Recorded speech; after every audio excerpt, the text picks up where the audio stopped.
A ver, ahí está. Ya, listo, continuamos.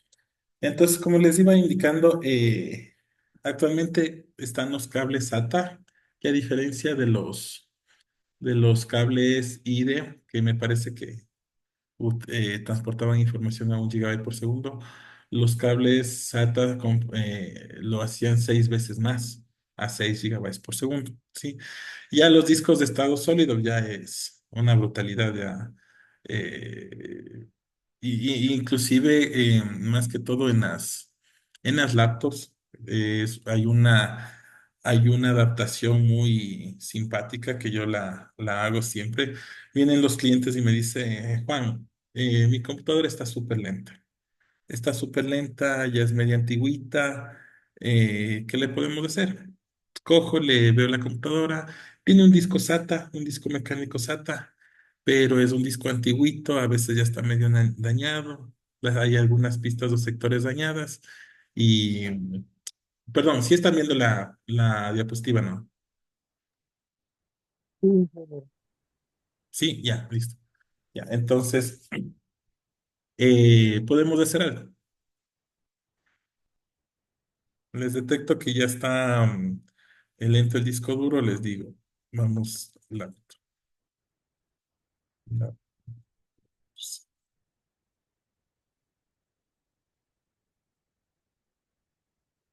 permítanme, aquí está. Lo que se suele hacer es, le cojo la laptop, le desarmo y le quito la unidad de CDs, ¿sí? La unidad de CDs, pues, actualmente ya casi no se utiliza y tiene esta manera, ¿sí? Y lo que le suelo comprar es algo que se llama CAD, ya. Esto es un CAD. Sí, déjenme. Este está mejor. Y esto inclusive es negocio. A mí me ha dado, a veces me ha sacado de situaciones financieras, no alcanzo al mes. Me ha dado buena platita. Este. Este es el Caddy. El Caddy es esta carcasa en forma de lector de CDs.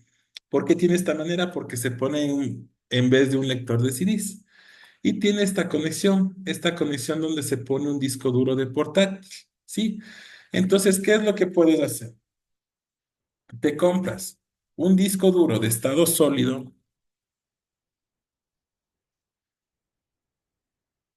de 2,5 pulgadas, ¿sí? Que son muy similares a a los discos de estado sólido de la laptop, ¿sí? De disco duro de la laptop. Ya. Y este disco le vas a poner en vez del disco duro, ¿sí? O sea, en la placa, en la main. Y ese disco dañado que lo vas a dejar solo para respaldo, le puedes borrar el sistema operativo o le formateas el disco duro y le vuelves a poner la información. Este disco duro le pones acá, ¿sí? ¿Por qué al disco de arranque o al disco duro de estado sólido le dejas aquí? Porque esta carcasita no tiene mucha velocidad, ¿sí? Y lo que queremos es hacer más rápido la computadora. ¿Qué es lo que vamos a hacer? Al disco de estado sólido, a este disco, le vamos a instalar el sistema operativo, los programas, los juegos, si es que quiere el cliente, y lo ponemos a la main, lo instalamos a la main. Y el disco duro, el que estaba dañado, el que está lento, a este le ponemos aquí y lo ponemos en la computadora como respaldo de la información. ¿Sí? La computadora va a actuar muchísimo más rápido, va a iniciar los programas muchísimo más rápido. ¿Por qué? Porque el disco duro de estado sólido le va a permitir ingresar a la información muchísimo más rápido. Ojo, la computadora no está procesando más rápido. No hemos reemplazado el disco duro. Hemos reemplazado el disco duro, perdón, hemos reemplazado el procesador para que procese más rápido las cosas, para aumentar la velocidad de procesamiento. Estamos reemplazando el disco duro.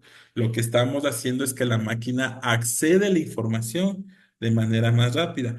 Que esto provoque que, a apariencia del usuario, ¿le funciona la computadora más rápido? Sí, pero es que es un complemento. El procesador se complementa con escritura y lectura de datos.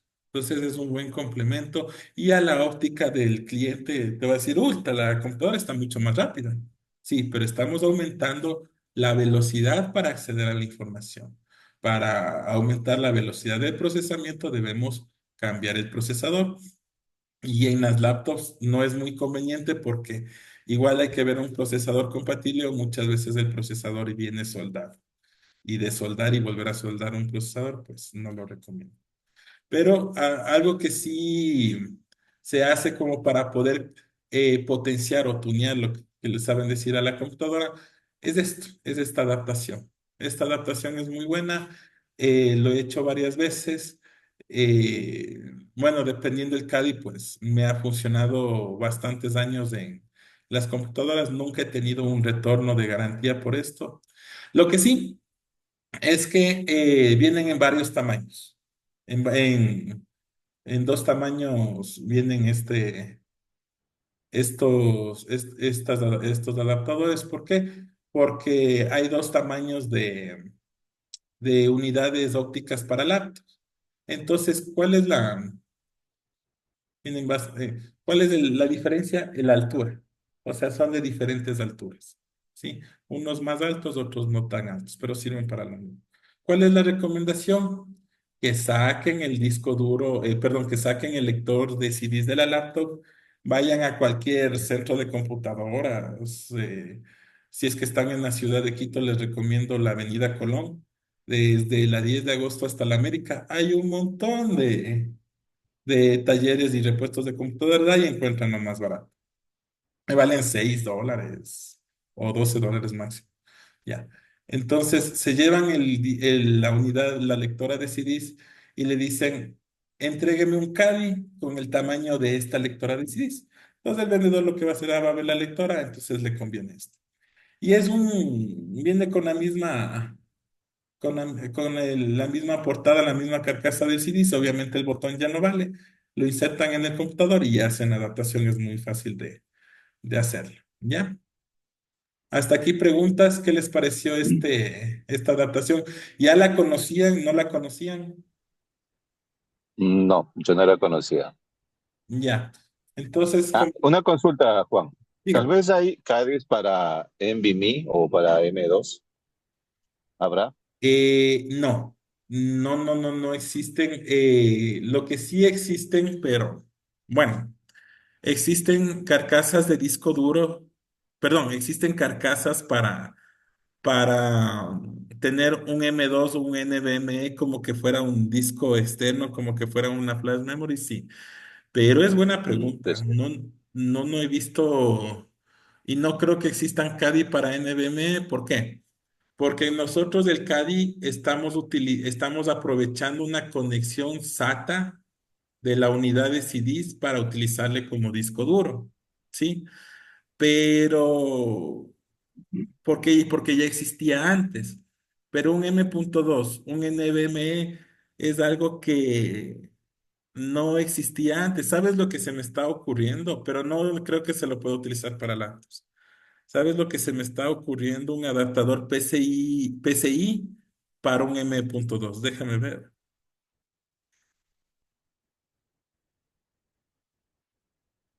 Déjame ver si es que eso puede existir. Y sí, sí existe. A ver, déjame ver. No es un CADI como tal, pero es una adaptación. Pero esto sirve para una computadora de escritorio, ojo, de un PCI Express, ¿sí? Y aquí Ajá. está el zócalo para el NVMe y el Sí. zócalo para el M.2, ¿sí? Obviamente no vas a es un PCI Express creo que es de 16 o de 8, no le veo muy bien. No vas a aprovechar todo el potencial que te da el M.2. En vez de que lo conectes. que lo conectes directamente a un zócalo especializado para, para M.2. Recuerda que esto es una adaptación. Por aquí estoy viendo otro. Claro, justamente yo decía si es que viendo la carcasa, las carcasas para externas de M2 o NVMe, ese tipo de tarjeta y de conexión que hubiese ah, en un CADI sería, Es que claro, sería muy como bueno. es un Cadi, es una adaptación, como te digo, a un puerto que Claro. ya existía antes, ¿sí? Y en realidad Ujú. esto es lo que estamos haciendo. Este puerto que existe antes, sí, sí, ya te entendí. Déjame ver, con todo busquemos. Puede que sí. Puede que sí, como puede que no. Y estás de suerte, sí existe. Parece que sí Claro. existe. Yo la verdad que no he buscado, pero es algo que quiero hacer. O sea, yo no lo he visto porque no me he fijado, pero ahí está. Ahí está. Ajá. Lo que sí te digo, aquí hay otro. Lo que sí te digo es que el M.2 y el NVMe necesitan un puerto PCI. Y aquí lo que estás Pues haciendo sí. es convirtiendo PCI a SATA. Entonces puedes hacer la Ya. conversión, puede que te funcione, pero a la final el NVMe lo estás desperdiciando.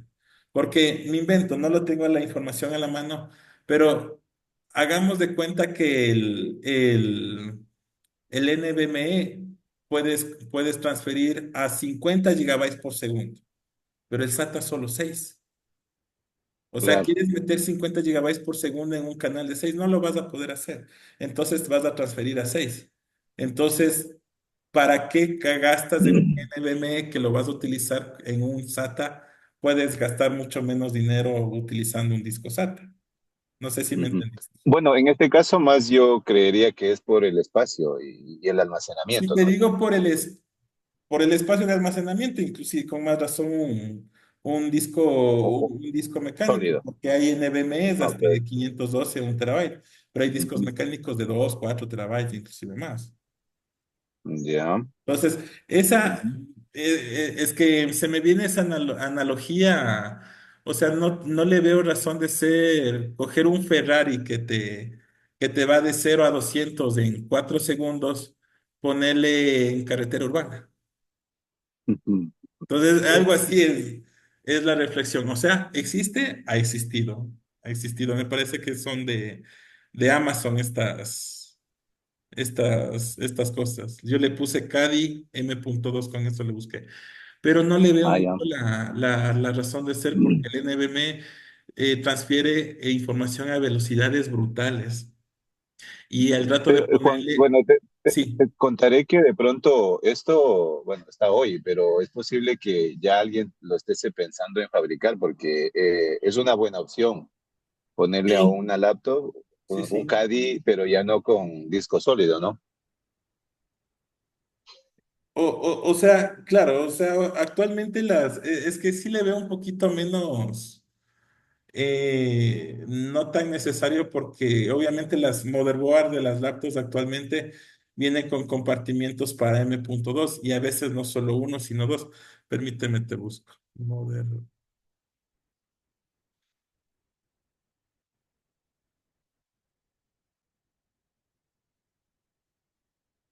Aquí está.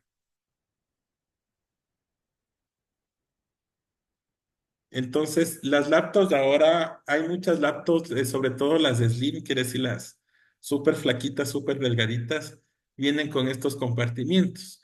Y a veces no viene solo uno, vienen dos, y las gamer vienen inclusive hasta tres.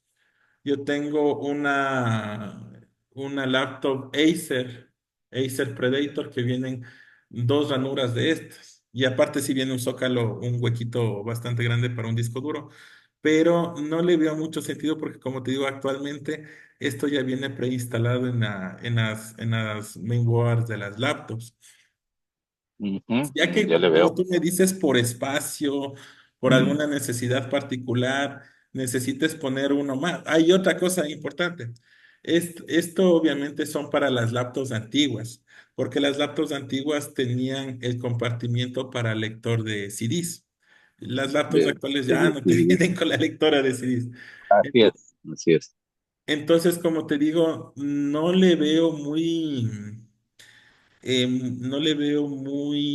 eficiente a nivel de costos porque vas a desperdiciar. No sé si Desperdiciar el vas a desperdiciar la velocidad de transferencia de de información. Un transferencia. disco duro, Así no hay es. problema, porque la límite del disco duro, del disco mecánico, del disco sólido SATA, siempre va a ser 6 gigabytes por segundo.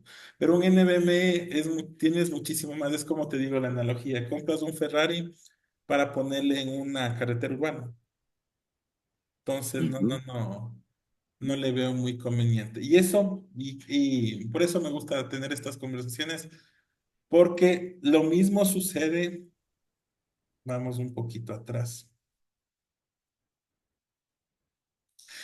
Lo mismo sucede con la memoria RAM, ¿sí? A pesar de que la próxima clase íbamos a hablar también especializadamente de memoria RAM, pero bueno. Las memorias RAM tienen velocidad, ¿sí? Las memorias RAM pueden venir de 300, eh, eso se mide en hercios ya, en 300 kilohercios, 600 kilohercios, 1600, 1500, 1600, etcétera. Y esa es la velocidad de la placa que transmite la información retenida en la memoria RAM a la mainboard o a la presentación o al disco duro, ¿no es cierto? Ya. Si yo me compro una memoria RAM de 1 GB a 300 kilohercios o 300 megahercios, perdón, y me compro una memoria RAM de 2 GB a 600 megahercios, les hago la pregunta, en total, ¿cuánta memoria RAM tengo y a qué velocidad va a trabajar? Les repito la pregunta. Si yo tengo dos RAMs, dos paletas o dos módulos de memoria RAM, una tiene 1 GB de almacenamiento y trabaja a 300 megahercios. Ya. Y la otra es de 2 GB de almacenamiento y trabaja a 600 megahercios.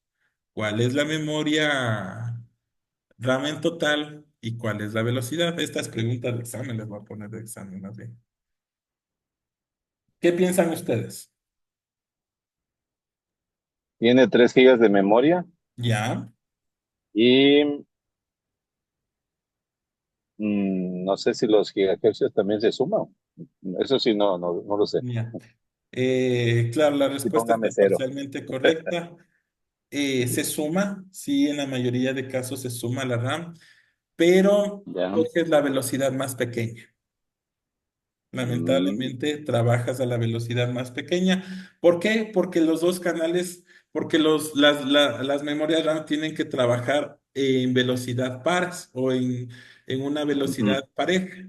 Entonces, parejo. obviamente, a una memoria RAM de 300 megahercios no le puedes obligar a trabajar en los 600 megahercios que tiene la otra memoria RAM. Pero a la Mm, memoria de 600 sí le puedes hacer trabajar en los 300 porque tiene la capacidad. Entonces, claro, sobrepasa la capacidad. exactamente. Entonces, ¿qué es lo que pasa aquí? Primero, a nivel de productividad, no le estás sacando la madre al de 600 megahercios. Y al nivel de costos, Vale. estás desperdiciando dinero, estás desperdiciando velocidad y costo de adquisición de componentes. Entonces, si es que tú vas a acoplar varios módulos de memoria RAM, primero es bueno que sean del mismo tamaño, es decir, dos de dos, dos de cuatro, dos de ocho para que sumen 16, o dos de 16 para que sumen 32, o dos de 32 para que sumen 64 gigabytes. Usualmente se utiliza hasta 64 gigabytes. Pero la velocidad siempre es recomendable que sea de la misma velocidad. Los dos de 300, los dos de 1500, los dos de 1600, los dos de 1800 megahertz. Porque si no, no vas a poder aprovechar la potencia de la memoria RAM. Eso como dato, por favor. Esto aplica para memoria RAM. ¿Y de qué estábamos hablando acá? Y para velocidad de los discos duros también. ¿Sí? Vamos, avancemos que ya vamos a finalizar la clase. El panel frontal. El panel frontal también es muy importante saber cómo conectar porque eso nos podemos quedar horas adivinando y sin saber qué hacer. Yo siempre les recomiendo, déjenme ver si puedo sacarles una mainboard en 4K. Motherboard en 4K. Yo siempre les recomiendo que revisen los manuales o que lean detenidamente qué dice la placa. ¿Por qué? La placa, la memoria RAM.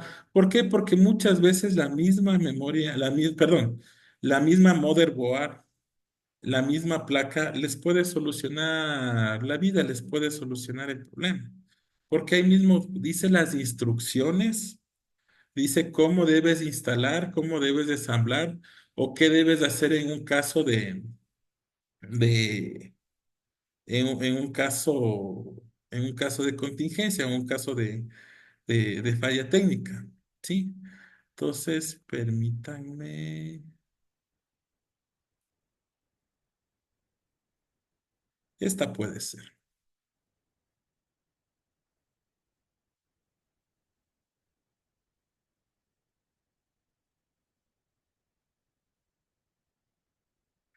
A ver, perdón, sí, sí, sí, en esta mainboard que acabé de encontrar ahorita, díganme ustedes, ¿dónde debo conectar los pórticos USB que están que están en el case?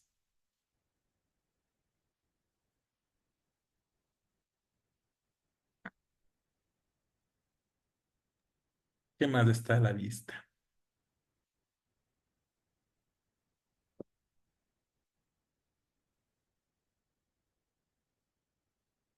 Mm, En los pórticos negritos que se ve los pines, ya, que se ve uno, dos, tres en la fotografía, uno, dos, tres, híjole, a ver, ¿dónde? abajo, abajo, en la parte inferior, ahí hay tres, Aquí, ¿sí? en estos. Ajá. Ya, ¿y cómo te diste cuenta?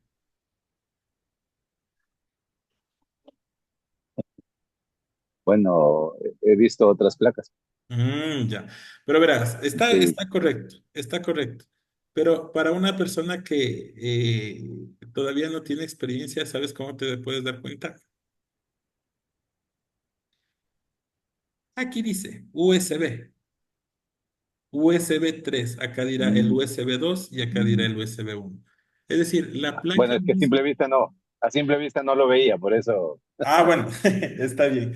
Pero ¿a dónde voy? A lo que voy es que la placa mismo te dice dónde debes conectar cada cosa. Y es más, te dice si es que tienes alguna duda, va positivos y va negativos. Es decir, ¿cómo será? Que van los positivos y van los negativos. ¿Sí? Entonces, Ujú. inclusive hay placas, déjame ver, creo que en la presentación mismo. Eh, Hay las placas madres que están estos instructivos, ¿sí? Estos instructivos están impregnadas o están impresas en las mismas placas madres y te indican cómo debes conectar un puerto USB, cómo debes conectar el audio de la computadora o los jacks de audio y más importante, cómo debes conectar el front panel, ¿sí? El front panel, los botones.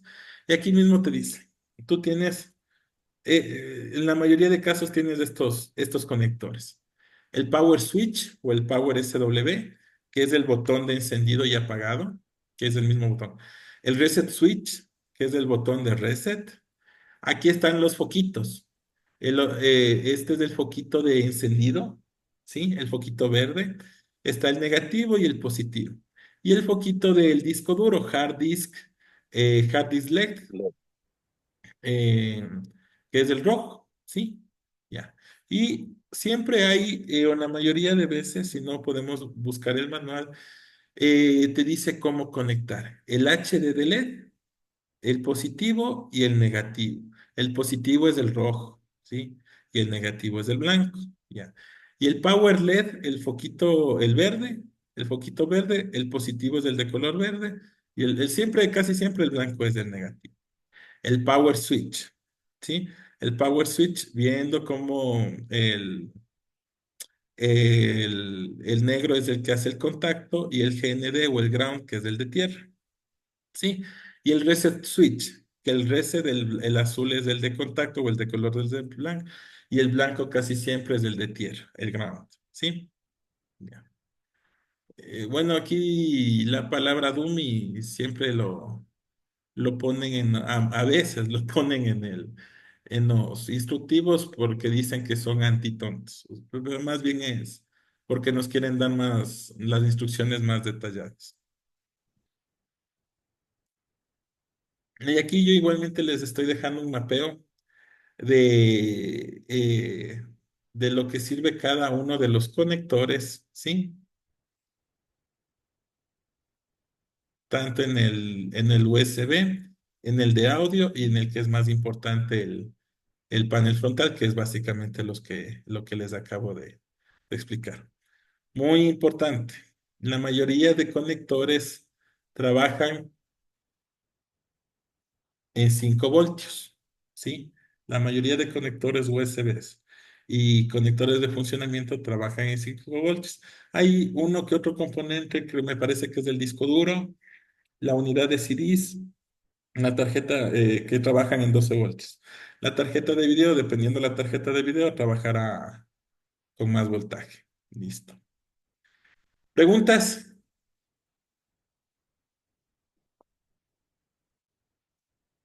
Ya.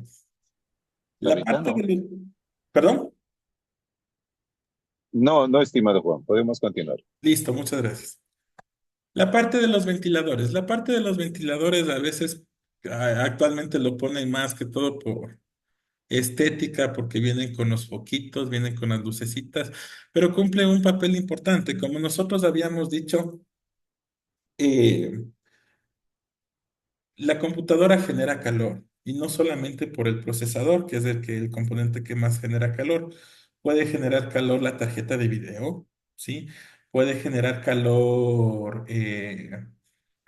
un disco duro, ¿sí? Puede generar calor un dispositivo M.2 NVMe y todo eso genera aire caliente, ¿sí? Entonces es muy recomendable, más que colocar los ventiladores, implementar un sistema de conducción de aire para poder sacar todo lo que es aire caliente. Pero el aire caliente se produce en el aire que está almacenado en el gabinete. Lo que es necesario es extraer del interior aire que se mezcle con el aire caliente, ¿sí? El aire frío entra, se mezcla con el aire caliente y esto los ventiladores lo sacan, ¿sí? Entonces no solo existe el ventilador del procesador, existen ventiladores cuyas aspas, ¿sí? Están colocadas de tal manera o en la posición de tal manera que el aire entra, ingresa aire, ¿sí? Y estas otras aspas que se colocan en estos espacios, estos ventiladores tienen las aspas para sacar el aire caliente, ¿sí? ¿Qué pasa si es que estos ventiladores están en la misma posición que estos ventiladores? Va a entrar aire frío, se mezcla con el aire caliente, pero el aire caliente se va a quedar ahí, ¿sí? ¿Y qué va a provocar eso? Que la temperatura del computador aumente. ¿Cuál es el dato aquí?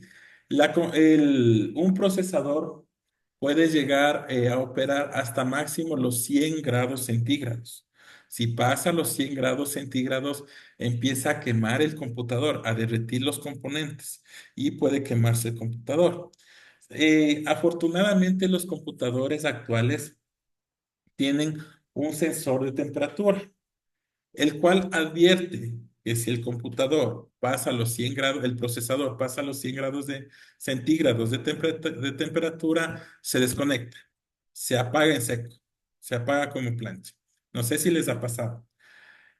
saben llegar, dice, ingeniero, estoy utilizando un rato la computadora y pase apaga. Ya. Ingeniero, estoy utilizando la computadora y ta se resetea. Ya. Entonces, siempre es importante conversar con el usuario final, con el cliente. Una cosa es que se apague la computadora y otra cosa es que se reinicie la computadora. Cuando se reinicia la computadora, es más probable que sea un daño lógico, un daño de sistema operativo, un daño de driver, un driver incompatible, se infectó con virus, alguna cosa, la computadora tenga que reiniciarse para buscar un estado normal. Y otra cosa muy diferente es que la computadora se apague, porque cuando se apaga en seco es muy probable que sea un daño de hardware, un daño físico, ¿sí? Cuando se resetea es más probable, o puede ocurrir casos, ¿sí? Es más probable que la computadora se tenga un daño de software, un daño lógico, reinicie, pero cuando se reinicie puede que tenga un daño de software, un daño lógico, y cuando se apague puede que sea un daño de hardware o un daño físico, ¿sí? ¿Por qué? Porque una de las situaciones puede ser que esté llegando a cierta temperatura y la computadora por seguridad tenga que apagarse. ¿Qué puede ser ahí? Se dañó el cooler del procesador, se dañó el sistema de refrigeración, ¿sí? El sistema de refrigeración no está conectado o el conector se dañó y hay que reemplazarlo. O en un caso de computadora de escritorio, estos ventiladores están mal colocados, ¿sí? Entonces, eso debemos tener muy en cuenta cuando armemos una computadora. Y ya como los últimos pasos, pues vamos asegurando el computador, ¿sí? Siempre es recomendable cerrar todas las tapas. Todas las tapas del computador, es recomendable asegurar que todos los cables estén correctamente conectados y organizados dentro del gabinete. Verificar que no haya cables sueltos que puedan interferir con los ventiladores u otros componentes. Se recomienda también verificar que todos los componentes estén firmemente instalados en sus respectivos lugares y que no haya piezas sueltas dentro del gabinete. Obviamente tampoco es muy recomendable eh, no es muy recomendable ajustar bastante porque podemos aislar los tornillos, ¿no? Ya. Y también hacer a las tapas del case se debe asegurar de que estén completamente alineadas y aseguradas correctamente. No apretar mucho de los tornillos porque, como les digo, podemos dañar el gabinete como tal, aislarlos y si es que necesitamos desarmar en otra ocasión, pues va a ser muchísimo muchísimo más difícil. Ya. Como les había dicho anteriormente, la organización de los componentes es bastante importante. Utiliza las herramientas adecuadas, ¿sí? La gestión de cables también es muy importante, ¿sí? Que no esté hasta como estética. Ustedes ven ahora compran gabinetes gamer con luces y que todo eso esté alborotado los cables, pues no se ve muy bonito a nivel estético. Ya. Como siempre les recomiendo, es bueno consultar las instrucciones del fabricante, ¿sí? Instalación, asegurar las conexiones que esté bien ajustada. Aquí usualmente los errores más aparecen en los conectores de la fuente de poder. Los conectores de la fuente de poder suelen ser muy duros, muy apretados, ¿sí? Entonces, casi siempre hay que no se conectó bien, están flojitos y no enciende la computadora. Verifiquemos muy bien los cables de la fuente de poder. Y es fundamental realizar pruebas y diagnósticos adicionales para asegurarse de que el sistema funcione correctamente. Realizar pruebas de estabilidad, rendimiento. Parece que la próxima clase, no, aquí mismo, ya empezamos a ver un poco de software, ¿sí? El primer software que vamos a ver, sí, todavía tenemos tiempo. Eh, Más sin embargo, ¿hasta aquí alguna pregunta? Por mi parte, no. Sí. Ustedes, más que todo William y José, ya han ensamblado computadores, ¿han tenido algún problema? ¿Para ustedes ya es fácil, es difícil? Bueno, en mi caso yo he ensamblado computadores, pero hace muchos años. Ah, ya. Actualmente me dedico a otro trabajo, entonces no lo hago habitualmente, pero sí en mi casa eh, he hecho algunas adaptaciones, algunas cosas en mi casa, pero como algo, ¿cómo le digo? Esporádico. Ujú, entiendo. ¿Actualmente se dedica a otra cosa, pero referente a sistemas o a otra posición? Ahora manejo un software, pero que ya está pues diseñado ¿O y no me dedico en realidad a esto. es Sí, antes, administrador pues o analista de sistemas? sí, sí, sí, Ah, ya, exactamente. qué chévere, Ujú. qué chévere, qué chévere. Ya, listo. Entonces, de igual manera, como les indicaba, ya cuando me asignen, espero que hasta el día de mañana ya me resuelvan lo del módulo, ya les subo la grabación y también les voy a incorporar lo del foro si es que tienen alguna, alguna pregunta adicional. Ya cuando acabamos de armar nuestra computadora, ya la conectamos, ya se encienden, es un triunfo para nosotros y nos damos cuenta de que la pantalla está en negro o de que nos sale un error diciendo no se encontró el disco donde está el sistema operativo.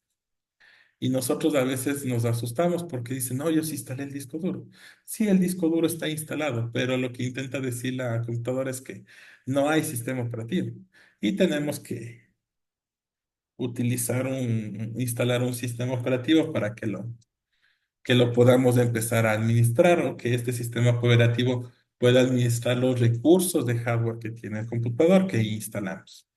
Para instalar un sistema operativo, pues tal vez ya muchos lo sepan, necesitamos una unidad de arranque que puede ser el mismo disco duro, puede ser un CD o puede ser una flash memory en donde esté instalado un software de arranque. ¿Qué es un software de arranque? Puede ser un propio sistema operativo, puede ser un software para instalar en un sistema operativo. Hay software de arranques para diagnosticar computadoras, hay software de arranque para hackear computadoras, en fin. Y estos software de arranque lo hacemos con dispositivos de arranque. Una flash memory lo podemos convertir en un dispositivo de arranque de tal manera que ahí podemos meter el instalador del sistema operativo y lo podemos insertar en la computadora, a la computadora, perdón, y a la computadora hacerle creer que ahí está el sistema operativo y que arranque por ahí. Entonces, ahí son los llamados las más conocidas como las flash booteables, que es que a la flash se le convierte en un dispositivo de arranque donde se le impone el instalador del sistema operativo y podemos decirle a la computadora, ve, inicia por acá. Esto tiene tu sistema operativo temporal. El instalador, por ejemplo, el instalador de Ubuntu, el instalador de Macintosh, el instalador de Microsoft Windows, es un sistema operativo chiquito, el cual sirve exclusivamente para instalar el sistema operativo, ¿sí? Entonces, lo configuramos eso, implementamos. ¿Con qué lo podemos implementar? Pues hay algunos software llamados Ventoy, llamado SF o SF Mount, o el más conocido, uno de los más populares, que se llama Rufus. Hay otro que yo a cada rato me olvido el nombre, que se llama Yumi. Yumi. Sin embargo, me sale otra cosa. Ya, este es. El Yumi Multiboot, que también es un software bastante fácil de utilizar. Yo lo utilizaba antes, ¿sí? Sino que tiene una gran cantidad de opciones que a veces confunde. A veces utilizamos computadoras tipo Legacy, otras tipos UEFI, eso vamos a ver en la siguiente clase. Entonces, no puede confundir un poco. Más bien, este Rufus ya es un poquito más automatizado, ¿sí?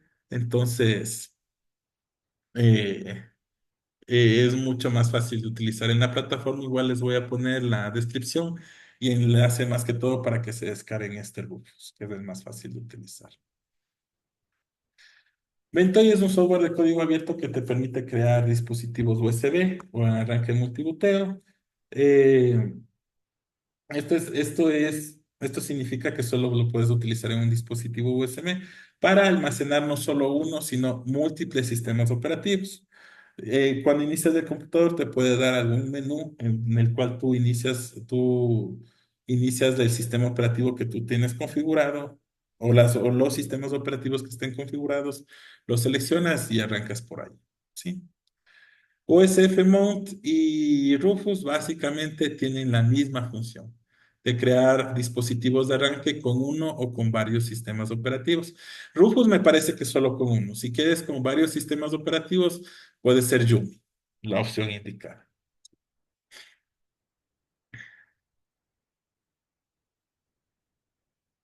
Ya. Ya estamos en la segunda clase. Hemos avanzado rápido, pero sí podemos continuar un poquito más. Ya. Entonces, ya adelantándonos un poquito a la siguiente clase. Vamos a ver la funcionalidad componente por componente. Más o menos es el repaso de la primera clase porque revisamos a profundidad cada componente, pero esto ya lo hemos comentado desde el principio, entonces más nos sirve como para reforzar o como para ver alguna que otra cosa nueva. Ya. Iniciamos por la fuente de energía y el gabinete. ¿Sí?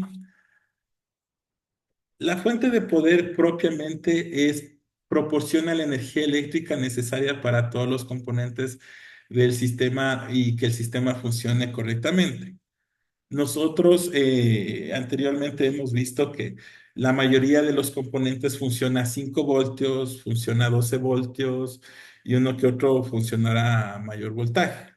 Pero nosotros conectamos al toma de 110, de 120, de 220 y quemamos las cosas. Entonces, ¿qué es lo que hace la fuente de poder? Convierte la corriente energía alterna proveniente de la toma de corriente energía continua que los componentes de la computadora puedan utilizar en una energía controlada, el suministro de energía es controlado. Esto se logra mediante un proceso de rectificación y filtrado, donde los circuitos internos transforman la corriente alterna en corriente continua. Una vez que la energía ha sido transformada y regulada, la fuente de poder distribuye la energía a todos los componentes a través de los cables y conectores. Y esto también mediante la ayuda de la placa, de la memoria, de la motherboard o de la placa madre. Es por eso que les decía, la placa madre ayuda a administrar los componentes o los recursos de la computadora de manera física y electrónica y eléctrica también, mientras que el sistema operativo los complementa administrándolos de manera lógica y virtual a nivel de software. ¿Sí? Las fuentes de poder también incorporan circuitos de protección para evitar daños causados por sobrecargas, cortocircuitos, sobrecalentamiento y otros eventos adversos. Estos circuitos de protección pueden incluir fusibles, limitadores de corriente, sensores de temperatura y otros dispositivos de seguridad. Ahora que estamos en los apagones, va a ser muy comúnmente que te digan, se quemó mi laptop, se quemó mi computadora. Pero el rato que vamos, tal vez solo se quemó la fuente de poder. En la laptop tal vez solo se quemó el dispositivo de conexión al cargador. Y es porque estos dispositivos, en laptops ya casi no mucho. Se quema si es que el conector del cargador no forma parte de la mainboard. En buena hora cambias el repuesto y ya. Si forma parte de la mainboard, te fregaste. Hay que cambiar la mainboard completa y a veces sale más barato comprar una computadora, una laptop nueva.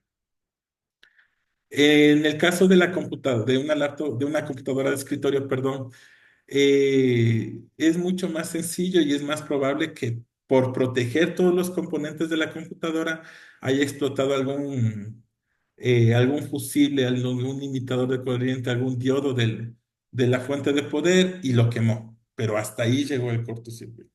Si hay picos de energía más fuertes, por ejemplo, cuando los apagones son provenientes de una tormenta eléctrica, se va y después viene con tal fuerza que puede quemar inclusive hasta una mainboard. pero ahora que estamos en los apagones, creo que los apagados y las devueltas de energía son un poco más controladas. Entonces te quemaría hasta una fuente de poder. Entonces, ese también es la función de una fuente de poder. Te protege ante los picos de energía. Obviamente no es malo poner un regulador de voltaje antes. Un regulador de voltaje que te ayude a proteger no solamente el computador, la impresora, el router, todos los otros mecanismos tecnológicos informáticos. Ya. Ahora, ahora que estamos y tenemos que aprovechar lo que más podamos de los apagones, es bueno calcular el consumo de energía de una PC. Es bueno enumerar todos los dispositivos conectados a la fuente de poder, como la placa madre, procesador, tarjeta gráfica, discos duros, memoria RAM, dispositivos y periféricos. Investigar especificaciones de cada componente y conocer su consumo de energía. Sumar los consumos de energía y ver cuánto te va a consumir como para dar una planilla. Sin embargo, y les voy a hacer el pequeño cálculo ahorita que está de moda los generadores, los Power Station. Abramos un Excel.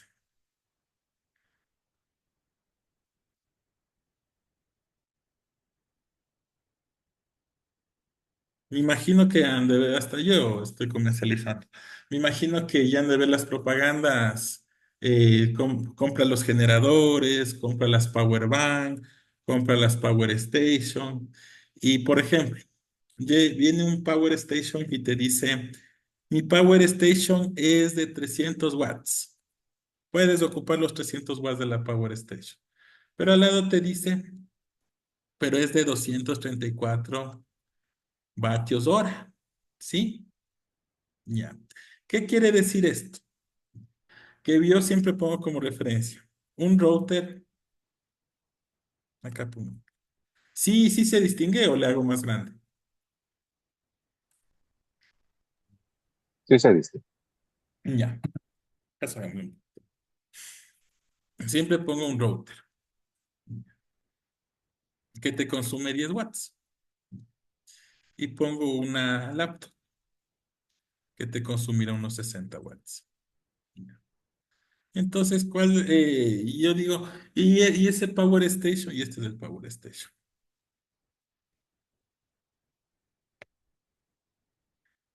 Y este Power Station, ¿cuánto me durará si yo le conecto el router a la laptop? Pues hagamos el cálculo, ¿sí?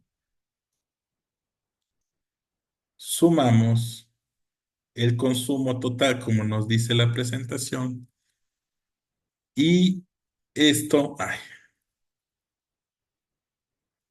y esto lo dividimos para los watts hora que tiene acá. Le puedo poner acá porque creo que me va a salir, me salió al revés. A ver, vamos. Es Suma. que en la celda solamente póngale valores, no con las letras. Ah, sí, mi error, mi error, mi error.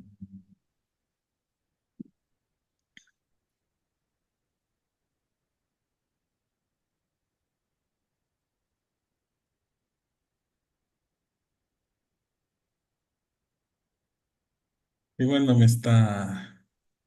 La fórmula creo que está mal. Edítele la fórmula. Vamos a ver. Sí puede que sí. Démosle lo de suma. Chan, chan.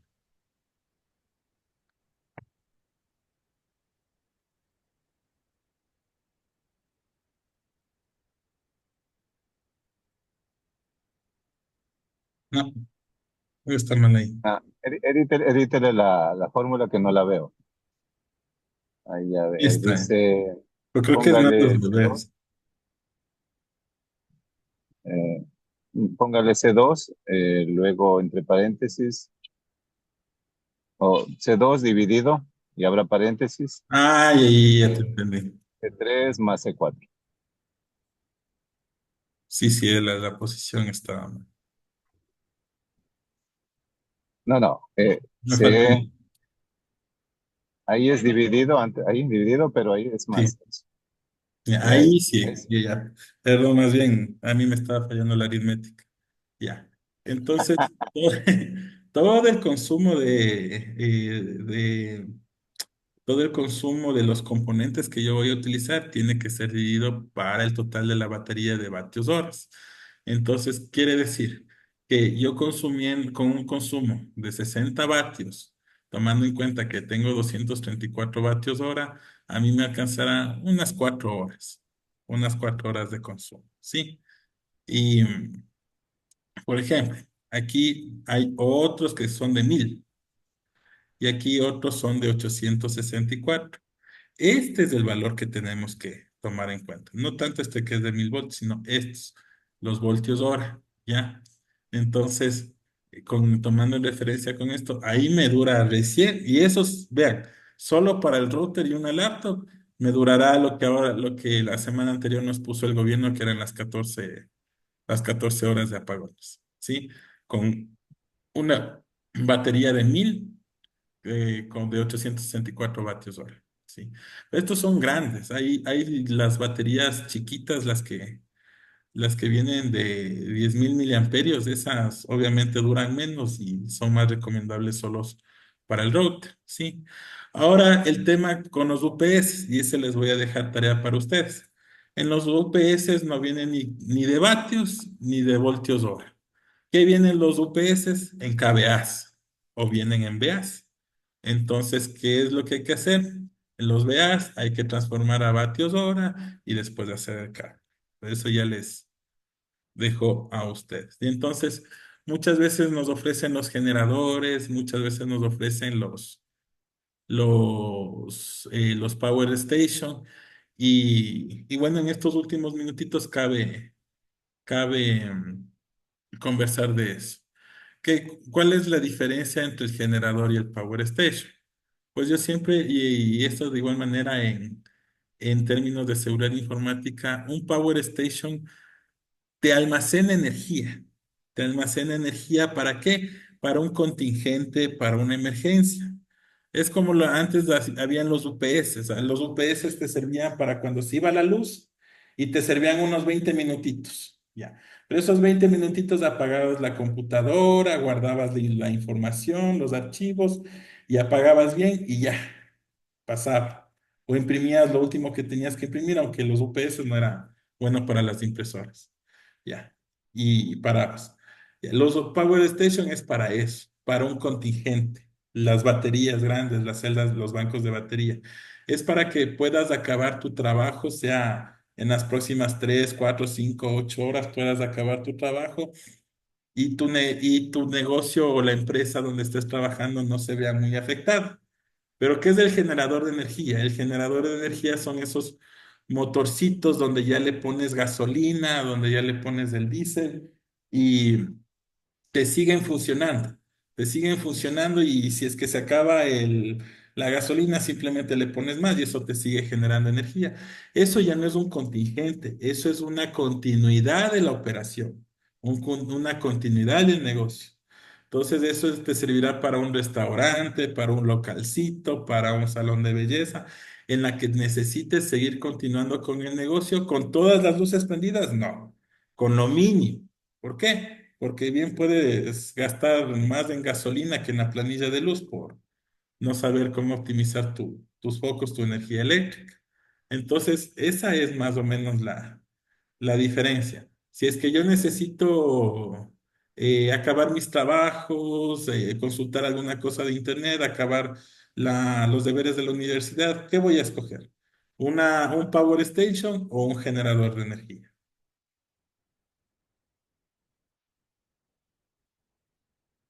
Les hago la pregunta. un generador, tal vez. Yo no te recomendaría un generador. Yo ahí te recomendaría un Power Station, una batería, porque es algo que necesitas acabar y que no necesariamente vas a necesitar todo el día. Es un contingente que necesitas mitigar. Ahora te pongo el otro escenario. Tú tienes un restaurante y tienes comensales todito el día y necesitas que la refrigeradora te enfríe te tenga fría la carne y fresca los alimentos, necesitas utilizar la licuadora, necesitas utilizar el microondas. Ahí verás que solo la refrigeradora te consumirá. Aquí pongamos refrigeradora, refri. Y una refri, la menor, unos 300 te ha de generar. Y ahí la batería, con la batería te durar y ahí la licuadora que te genere unos 50 y abajo. Ya. Tienes 2 horitas. Y el restaurante necesitas 8 horas. Ya no te conviene una batería. Ahí sí, como es un negocio, como es algo que a la final te está dando dinero, necesitas continuar el negocio. Necesitas sacar la rentabilidad. Ahí necesitas un generador.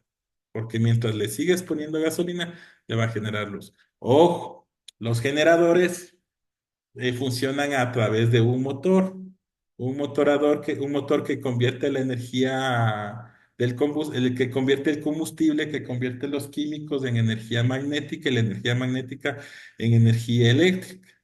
Pero como todo motor, necesitas hacerle mantenimiento al motor, cambio de aceite, limpieza de bujías, limpieza de bobinas, etcétera, etcétera.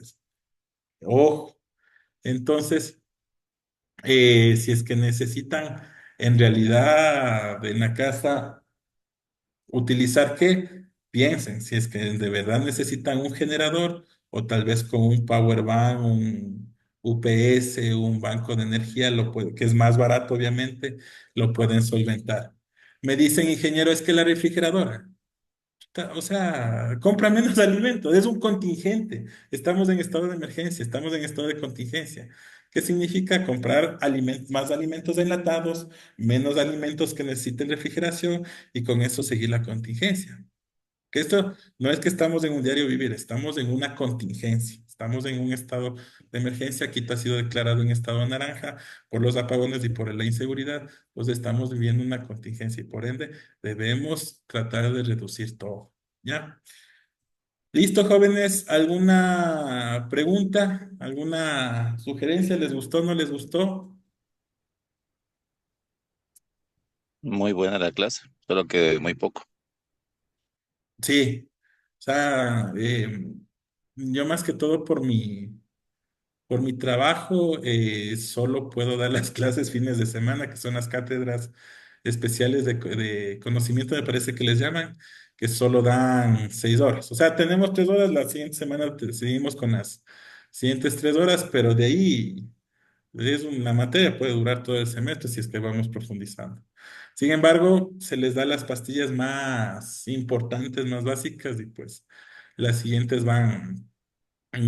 ya están en el material didáctico y también esto de soporte, sí también cabe mucho la experiencia que vamos tomando en el camino de nuestras carreras.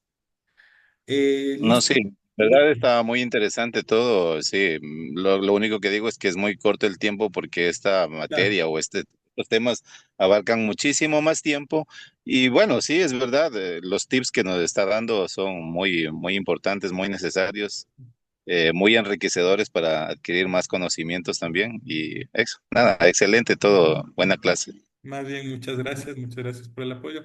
Y la siguiente, déjenme ver qué va la siguiente. Esperemos a los que ya no haya apagones, que tenga el horario un poquito más flexible, les pueda hacer un repaso del ensamblaje y hay algo que no estoy viendo aquí, pero más bien si es que me pueden hacer acuerdos, si es que no estoy viendo aquí algo que se llama overclocking. El overclocking también tenemos que ver y es bastante importante que lo veamos. Si no, ya no lo veo. Tarjeta gráfica. Lo podemos tener presente para que usted nos Sí, converse eso en sí. la siguiente clase. Aunque aquí en procesador debe estar el overclock. Ya. Entonces, la siguiente clase es un poquito más interesante porque ya vemos la parte lógica, vemos cómo funcionan los procesadores, refrigeración, aquí las refrigeraciones para los gamers que quieren hacer. cómo funciona en realidad la memoria RAM, las cosas típicas o los errores típicos que nos suelen suceder en las computadoras. Sí, la siguiente clase está mucho más interesante. Entonces, gracias por haber venido, William y José. Las personas que estén mirando por la grabación, les invito a que vengan y participen. Es, cuando estamos varios, se hace muy enriquecedora la conversación. Bueno, y nada más, yo les agradezco bastante. Que tengan un excelente resto de feriado. Muchas gracias y que pasen bien. Gracias, ingeniero, igualmente, como decía el compañero, Muchas estuvo gracias. interesante, muy amable. Hasta luego, que pasen bien.